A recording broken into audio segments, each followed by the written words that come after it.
Hi folks, welcome back to the channel. So I just wanted to discuss today about wargaming and board gaming as a solo hobby. So everyone has different kind of elements of the hobby they enjoy. They either enjoy the painting, maybe actually just the collecting of the models, reading the rules and reading the fluff. And all of that can be done on your own. However, if you actually want to play the games, that's where it gets a little bit more tricky. So a little bit of background about where this kind of questions come from. So I'm at a point in my wargaming life and my hobby life that I have a young baby at home. So time is quite sort of precious, and I don't always have that kind of 3 or 4 hours to put to one side and just play games. My friends and my family are not into wargaming, so I don't have a pool of people that will kind of come round or me visit them to play games with. I work away quite a lot as well, so as part of my job I do travel quite a bit, both in this country and abroad as well. So it's quite difficult to commit weekday time to a gaming group. So if, for example, a gaming group met on a Wednesday evening, quite local, I'm not always home to visit. It's quite difficult when I've been away for other days to then just come home, kind of drop my bags and head out and play games.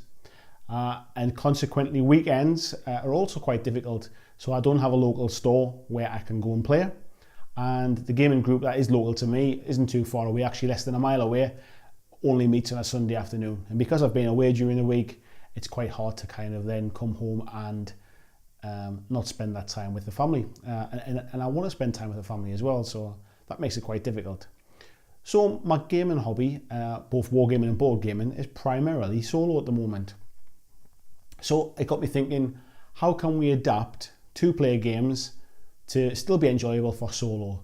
So you'll see from one of my previous videos, I showed how to play The Walking Dead solo, and games where there is an automated AI that controls an opponent or controls, sort of in this case, the walkers, is perfect for solo player. So The Walking Dead, the walkers always move when they're inside of a survivor's kill zone. They always move a set distance in a set direction when there's noise. So that's pretty straightforward. But what about something like Guild Ball? What about something like X-Wing? Is there any way we can play these games solo and still get the enjoyment out of them? One way I thought about it was to use the bolt action dice mechanic, where both you and your opponent's dice are in a bag and they're drawn out at random to see who goes next. And this certainly, it kind of stops you metagaming with yourself, if that's even the thing, to say, well, if I move this here, I know what I'm going to do next turn, I'm going to move that one this way. If you don't always know who's going to activate next, that can bring an element of randomness to the game.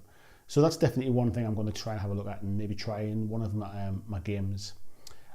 There's quite a few board games now where there's an AI is controlled by an app, like an iPad app or an iPhone app, something like that.